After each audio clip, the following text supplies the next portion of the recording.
देखो, रदरफोर्ड ने एक एक्सपेरिमेंट किया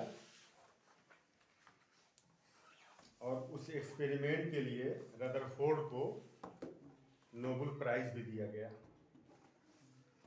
उस एक्सपेरिमेंट के लिए रदरफोर्ड को नोबेल प्राइज भी दिया गया, ठीक ना। और रदरफोर्ड जो है 1871 में पैदा हुए और 1937 में वो उनकी डेथ हुई। और इनको 1908 में 1908 में उनको नोबेल प्राइज दिया गया। और नोबेल प्राइज उनको किस लिए दिया गया? उन्होंने रेडियो एक्टिविटी पर काम किया था। रेडियो एक्टिविटी पर उन्होंने काम किया और रेडियो एक्टिविटी और डिस्कवरी ऑफ न्यूक्लियस, एटम के न्यूक्लियस की जो डिस्कवरी है उसको इन्होंने ही किया था, है ना। थॉमसन के मॉडल में तो न्यूक्लियस का कोई कंसेप्ट नहीं है, उसमें तो पॉजिटिव चार्ज पूरा फैला हुआ है, पूरा एटम ही पॉजिटिव चार्ज है, इलेक्ट्रॉन उसमें धंसे हुए हैं नेगेटिव चार्ज। तो न्यूक्लियस तो उसमें हुआ नहीं। तो न्यूक्लियस की डिस्कवरी किसने किया? रदरफोर्ड ने। तो रदरफोर्ड ने रेडियो एक्टिविटी और discovery of nucleus, radio activity पर उसने काम किया। तो रेडियो एक्टिविटी और डिस्कवरी ऑफ न्यूक्लियस के लिए उनको 1906 में क्या मिला? नोबेल प्राइज उनको मिला। तो रदरफोर्ड ने प्रैक्टिकल क्या किया? क्या वो रदरफोर्ड ने सोने की एक बहुत पन्नी पतली, बहुत बारीक फॉइल ले लिया, पन्नी, सोने की पन्नी, ठीक। और सोने की बहुत बारीक पन्नी ले करके, ठीक, इसने इसके ऊपर एल्फा रेज की बौछार किया। इसकी अब जान लो एल्फा रेज होता क्या है? एल्फा रेज जानती हो? एल्फा पार्टिकल नहीं।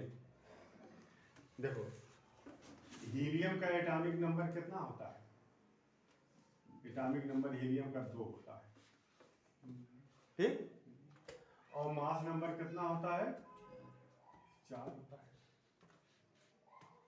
तो इसके अंदर इलेक्ट्रॉन कितने होते हैं? 2। न्यूट्रॉन कितने होते हैं? 2। प्रोटॉन कितने होते हैं? 2। तो मास नंबर कितना होता है? ये जो मास नंबर जो होता है ये न्यूट्रॉन प्लस प्रोटॉन 4 हो गया। और एटॉमिक नंबर क्या होता है? Number of proton.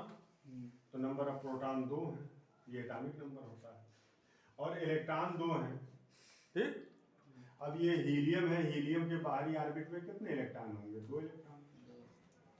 और ये उसका न्यूक्लियस है, इसमें न्यूट्रॉन और प्रोटॉन होंगे 2-2। बात समझाई? अब न्यूक्लियस के बाहरी ऑर्बिट से 2 इलेक्ट्रॉन को निकाल लिया जाए अगर, तो 2 इलेक्ट्रॉन था पूरा निकाल लिया गया, तो क्या बच गया? अब ये न्यूक्लियस बच गया। क्या बच गया? न्यूक्लियस। अब इस न्यूक्लियस पर प्रोटॉन कितने हैं? 2। न्यूट्रॉन कितने? 2। तो न्यूट्रॉन तो न्यूट्रल होता है।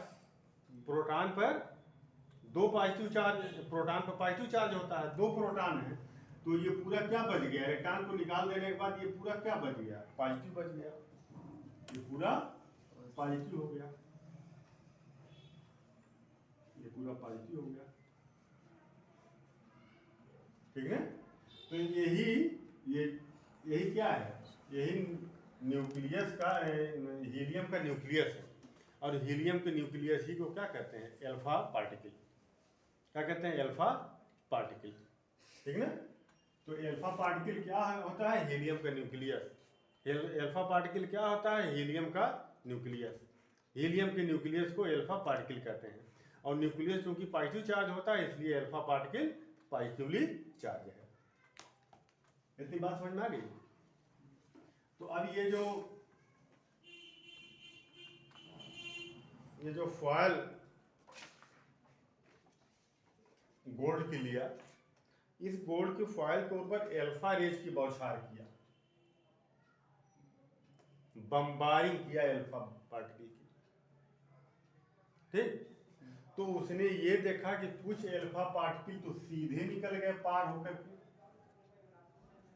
और कुछ अल्फा पार्टिकल जैसे गए वैसे ही वापस हो गए। जिस डायरेक्शन ऐसे गए और फौरन वापस हो गए, ऐसे गए फौरन वापस हो गए। और कुछ अल्फा पार्टिकल ऐसे गए और अपना रास्ता ऐसे गए और डिफ्लेक्ट हो गए, ऐसे जा रहे हैं, ऐसे डिफ्लेक्ट हो गए इधर। तो इससे क्या रिजल्ट मिला? इससे रिजल्ट ये मिला कि देखो ये अल्फा पार्टिकल क्यों जैसे आया, क्यों वापस बैक हो गया,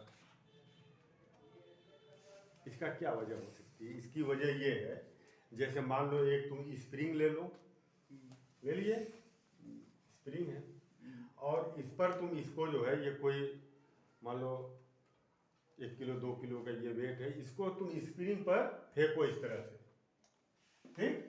ये जब टकराएगा तो ये स्प्रिंग को क्या करेगा? दबाएगा। अब ये स्प्रिंग दब करके यहाँ पर आ गया, तो जब ये स्प्रिंग को दबा रहा है, स्प्रिंग इसको इधर दबा रही है, तो धीरे धीरे इसकी स्पीड क्या होगी? कम होगी। यहाँ आने के बाद ये रुक जाएगा। अब रुकने के बाद फिर क्या होगा? हाँ, बहुत तेजी के साथ ये वापस ये स्प्रिंग उसको फेंक देगी। ठीक उसी तरह से यहाँ जो अल्फा पार्टिकल है, यहाँ जो न्यूक्लियस है, ये न्यूक्लियस भी कौन सा न्यूक्लियस? पॉजिटिवली चार्ज है, और ये अल्फा पार्टिकल भी क्या है? पॉजिटिव चार्ज है। अब ये अल्फा पार्टिकल बिल्कुल इसके लाइन में जो आ रहा है, ये ऐसे आ रहा है, अब पॉजिटिव के बीच रिपल्सन हो रहा है, मगर इसके अंदर मोमेंटम है, तो ये इस रिपल्सन के अगेंस्ट कहाँ तक आ जाएगा? यहाँ पे मान लो आ गया, तो ये इसको रिपल्सन फोर्स लगा रहा है इधर, तो इसकी स्पीड क्या होगी? कम होती जाएगी, यहाँ रुक गई। अब रुकने के बाद क्या होगा? बड़े तेजी के साथ ये वापस आ जाएगा। तो कुछ अल्फा पार्टिकल जैसे गए उसी लाइन पर फिर वापस आ गए। इसका मतलब ये हुआ कि इस जो ये गोल्ड की जो फॉयल है ना, इसका जो एटम है, इस एटम के अंदर जरूर कोई हाईली पॉजिटिव चार्ज एरिया है, हाईली पॉजिटिव चार्ज एरिया है एटम के अंदर, जो अल्फा पार्टिकल को क्या क्या कर रहा है? फौरन वापस कर दे रहा है, ठीक। तो रदरफोर्ड ने उस हाईली पॉजिटिव चार्ज एरिया का नाम क्या दिया? न्यूक्लियस। क्या दिया नाम? न्यूक्लियस दिया, ठीक। तो उसने ये कहा कि एटम के अंदर क्या होता है? ये न्यूक्लियस होता है, हाईली पॉजिटिवली चार्ज होता है ये न्यूक्लियस, पॉजिटिव चार्ज होता है ये। अल्फा रेज आई पार्टिकल, और इसने उसको क्या किया? वापस कर दिया। तो डिस्कवरी न्यूक्लियस की हुई। उसके बाद कुछ अल्फा का पार्टिकल सीधे ऐसे गए और निकल गए। तो ऐसा क्यों हुआ? ऐसा इसलिए हुआ कि इसके बाहर न्यूक्लियस, ये पूरा एटम है ये। अब एटम का ये मैक्सिमम हिस्सा तुम देखो, इसमें इलेक्ट्रॉन घूमेंगे, इसका मैक्सिमम हिस्सा क्या है? खोखला, खाली। और उस खाली हिस्से से क्या हुआ? अल्फा पार्टिकल तेजी के साथ गया, निकल गया आगे, ठीक। और कुछ अल्फा पार्टिकल जो है इधर गए और फिर मुड़ गए इधर, इधर गए मुड़ गए इधर। तो अब जो अल्फा पार्टिकल इसके पास से होकर के गुजर रहे हैं, तो उन पर ये रिफ्लेक्शन लगाएगा कि नहीं लगाएगा? सॉरी, उसको ये क्या करेगा? रिपल्सन फोर्स लगाएगा ना। तो ये जा रहा है इधर और ये पॉजिटिव है एल्फा पार्टिकल, इस पॉजिटिव एल्फा पार्टिकल को पर ये क्या लगा रहा है? फोर्स लगा रहा है, रिपेल कर रहा है, तो ये मुड़ गया इधर, ये इधर मुड़ गया। बात समझ में आई? तो ये प्रैक्टिकल इसने किया और इस प्रैक्टिकल को करने के बाद उसने क्या कंक्लूजन दिया, ठीक ना? पहला कंक्लूजन उसने ये दिया कि कहाँ गया? पहला कंक्लूजन उसने ये दिया कि most of space inside atom is empty. Most of space inside atom is empty. इसका ये मोस्ट पार्ट इसका क्या है? बोलो, एम्प्टी, जिसे वो सीधे निकल गया। और दूसरा, जिस रास्ते से गया 180 डिग्री का एंगल बनाते हुए वापस हो गया। इसका मतलब ये हुआ, ये क्या इंडिकेट कर रहा है? बोलो, कि सभी एटम का सभी पॉजिटिव चार्ज एक जगह क्या है? कंसंट्रेटेड है। All positive charge of atom concentrated in a very small area called nucleus। उस स्मॉल एरिया का नाम क्या है? न्यूक्लियस है। न्यूक्लियस, बात समझ में? उसी का नाम क्या दिया गया? बोलो, न्यूक्लियस। न्यूक्लियस,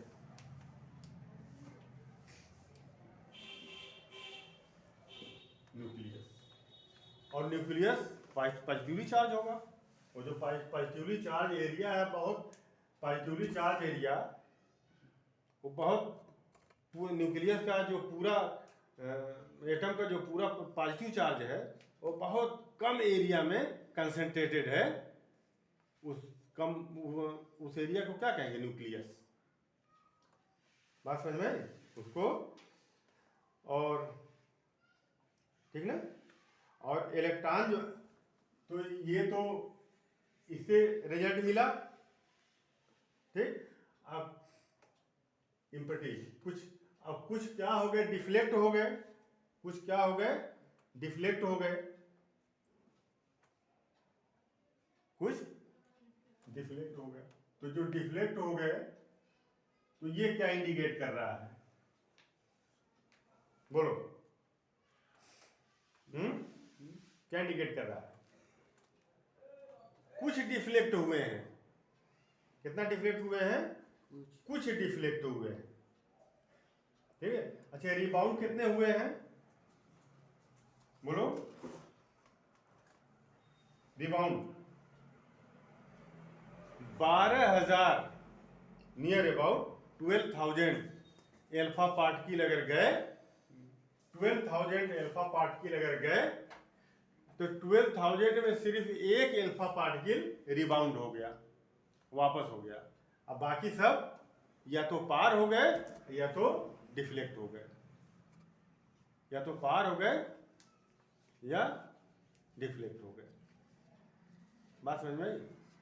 तो देखो, जो डिफ्लेक्ट हो रहे हैं, देखो पार, सीधे पार हो जाने वाला तो बहुत ज्यादा होगा एल्फा पार्टिकल। इधर देखो, क्योंकि वो यहाँ से हर जगह से पार होगा वो सीधे। और जो डिफ्लेक्ट होगा, वो क्यों डिफ्लेक्ट होगा? जो इस न्यूक्लियस के पास जो पहुंचेगा वो डिफ्लेक्ट हो जाएगा। जो न्यूक्लियस के बिल्कुल लाइन में जा रहा है वो रिबाउंड होगा। तो न्यूक्लियस वाला, बात समझ में, तो बहुत कम डिफ्लेक्ट हो रहे हैं। उसने ये देखा कि जो एल्फा पार्टिकल है वो बहुत कम डिफ्लेक्ट हुआ, इसका मतलब ये हुआ कि न्यूक्लियस का एरिया बहुत कम है, पॉजिटिवली चार्ज एरिया बहुत कम है।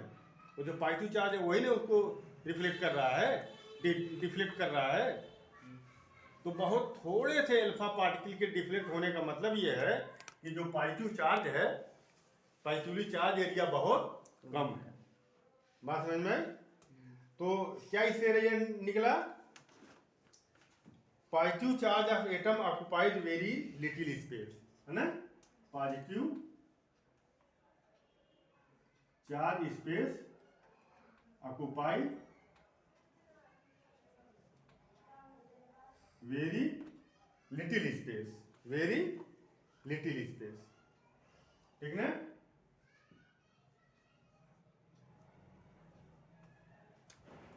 तो ये 3 कैलकुलेशन निकला इससे, ठीक।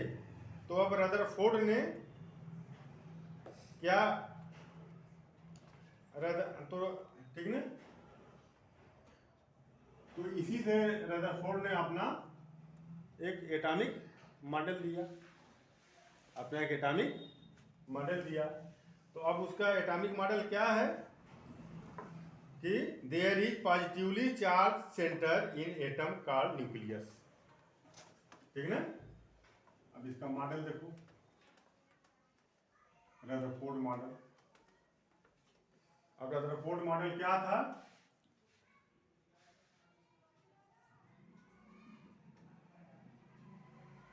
नंबर 1 बोलो, there is a positively charge centre, there is a positively charge, positively charge, क्या positively charge centre, there is positively charge, ये positively charge centre called nucleus, called nucleus. बात समझ में आई? Nearly all mass of atom, देखो करीब करीब atom का जितना मास है सब न्यूक्लियस में होता है। इसीलिए जब तुम एटॉमिक मास निकालते हो तो इलेक्ट्रॉन के मास को तुम नहीं ऐड करते हो। क्या ऐड करते हो? Number of proton plus number of neutron plus number of proton, है ना? एटम के मास में सिर्फ 2 ही चीज को हम कंसीडर करते हैं, इलेक्ट्रॉन को नहीं। क्यों? क्योंकि न्यूक्लियस का जो जितना मास है वो कहाँ कंसंट्रेटेड होता है? सेंटर पर। कहाँ कंसंट्रेटेड होता है? सेंटर में। न्यूक्लियस का कुल, ये एटम का कुल मास कहाँ होता है? न्यूक्लियस में। एटम का कुल मास कहाँ होता है? न्यूक्लियस में। बात समझ में आई? तो nearly all mass of an atom, all mass of an atom, nearly all mass of an atom कहाँ होता, कहाँ रिसाइड करता है? रिसाइड माने क्या होता है? रहना। रिसाइड इन न्यूक्लियस, ये पहला है, ठीक। एक रिजल्ट इतने निकला। दूसरा, इलेक्ट्रॉन न्यूक्लियस के चारों तरफ रिवॉल्व करते हैं, ठीक ना? Electron revolve around the nucleus in circular path, electron revolve around nucleus in circular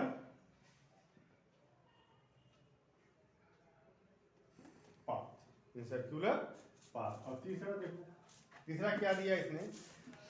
nucleus के साइज जो है बहुत छोटा होता है, बहुत छोटा होता है। एटम के साइज के कंपैरिजन में न्यूक्लियस का साइज बहुत छोटा होता है। एटम तो देखो पूरा इतना साइज है ना, न्यूक्लियस का साइज बहुत, इसलिए न्यूक्लियस का जो डेंसिटी होती है वो बहुत ज्यादा होती है। बात समझ में? The size of nucleus is very small,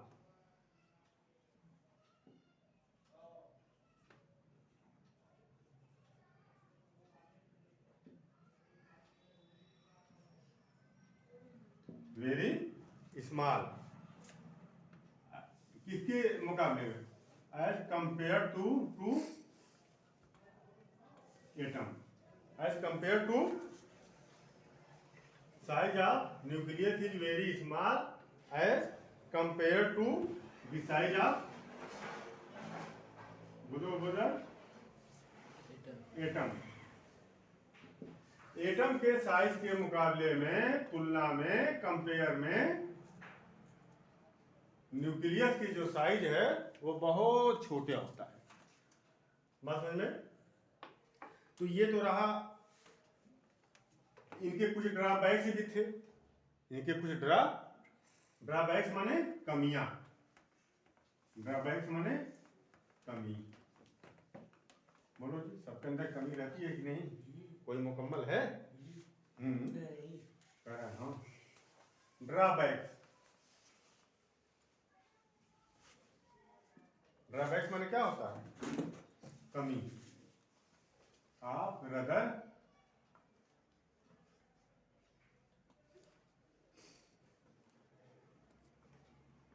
drawback.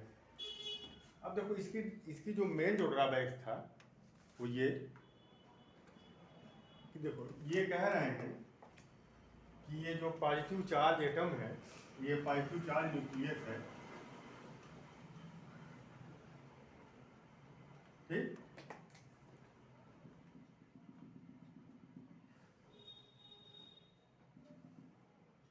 तुम्हारे भी साइंस में है ये, ठीक ना? ये क्या? नहीं, वो नहीं,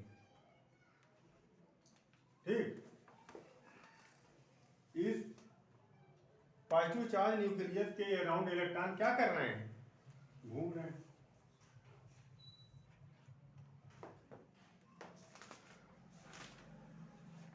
घूम रहे हैं इलेक्ट्रॉन, ठीक। तो देखो इधर, जब भी चार्ज पार्टिकल वाइब्रेट करेगा या मूव करेगा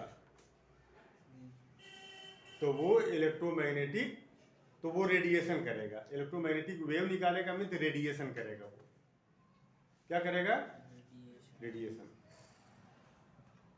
एनर्जी निकलेगी बाहर। रेडिएशन क्या है? एनर्जी, एनर्जी बाहर निकालेगा। चार्ज पार्टिकल जब भी मूव करेगा तो एनर्जी रेडिएट करेगा। चार्ज पार्टिकल जब भी मूव करेगा एनर्जी रेडिएट करेगा। चार्ज पार्टिकल जब भी मूव करेगा एनर्जी रेडिएट करेगा।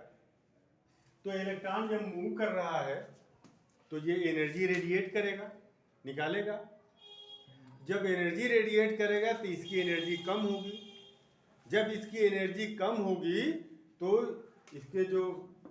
इसके पाथ का जो रेडियस है वो धीरे धीरे क्या होगा? कम होगा।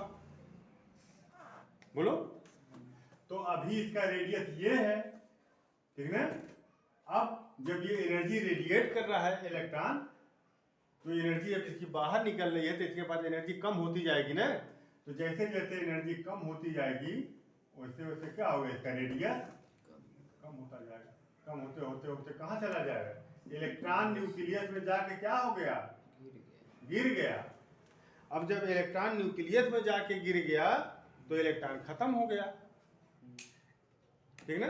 जब इलेक्ट्रॉन खत्म हो गया तो एटम खत्म हो गया। जब इलेक्ट्रॉन का एग्जिस्टेंस नहीं तो एटम का एग्जिस्टेंस नहीं, और एटम से बनकर मिल करके मैटर बना है तो मैटर का एग्जिस्टेंस नहीं, इसका एग्जिस्टेंस नहीं, ठीक। और जब मैटर का जब एग्जिस्टेंस नहीं तो जितनी चीजें आप देख रहे हैं किसी का एग्जिस्टेंस नहीं होगा। बात समझ में आई? सब खत्म हो जाएगा, ठीक ना? मतलब यह है कि एटम स्टेबल नहीं रहेगा। जब ये गिरता है, जब ये चलता हुआ गिर जाएगा इसमें तो एटम खत्म हो गया। तो एटम स्टेबल रहा नहीं ना रहा। मगर एटम तो स्टेबल होता है। ये देखते देखते ये खत्म हो जाता है क्या? ये है ना? मतलब इसके एटम स्टेबल हैं और रदरफोर्ड के अकॉर्डिंग इसको स्टेबल नहीं रहना चाहिए, जो मॉडल रदरफोर्ड ने दिया, ठीक। तो रदरफोर्ड ने इसका कोई आंसर नहीं दिया। कि एटम स्टेबल क्यों रहता है, एटम स्टेबल क्यों रहता है। ये रदरफोर्ड का ये ड्रॉबैक है। रदरफोर्ड के ड्रॉबैक को किसने दूर किया? नील बोहर ने, नील बोहर ने। ठीक, तो नेक्स्ट डे नील बोहर मॉडल बताएंगे, नील बोहर मॉडल बताएंगे। ठीक, ठीक है।